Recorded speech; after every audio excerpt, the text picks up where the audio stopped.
पूरी दुनिया यूरोप सबसे ज़्यादा जिस बात का जिक्र करता है जी वो फाइबर। दुनिया में सबसे ज़्यादा जिसके अंदर फाइबर है फ्रूट के अंदर वो आपका आड़ू है जी।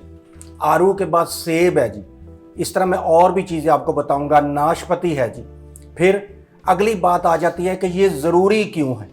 ये जो भूसा है, जो छान बुरा है, ये पुराने लोग कहते थे कि आटे से ना निकाले, क्योंकि जो हमारी अंतरियों में खाना जाता है ये उसको पुश करता है, पेरिस्टालसिस के मूवमेंट करके आगे लेके जाता है। खुद ये कहाँ हजम होता है जी, ये आखिरी इंटेस्टाइन जिसको लार्ज इंटेस्टाइन बोलते हैं, वहां जाके ये नॉर्मल डाइजेशन नहीं होती जी। ये दोबारा समझ लें, इसकी फर्मेंटेशन होती है जिसको तबखीर बोलते हैं। ये आखिरी जिस्म के हिस्से में होती है, वहां पानी चाहिए होता है और वहां इसको जूसेस जो एंजाइम्स हैं वो नहीं करते जी। ये हमारे पेट के अंदर आखिरी हिस्से में जरासीम है जी, जो कि फ्रेंड्स हैं, जो हमारे लिए बेनिफिशियल है, वो इसको तोड़ते हैं जी।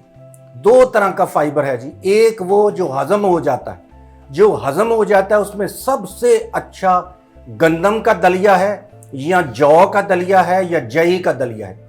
जई को ओट बोलते हैं जी और जौ को बारले बोलते हैं।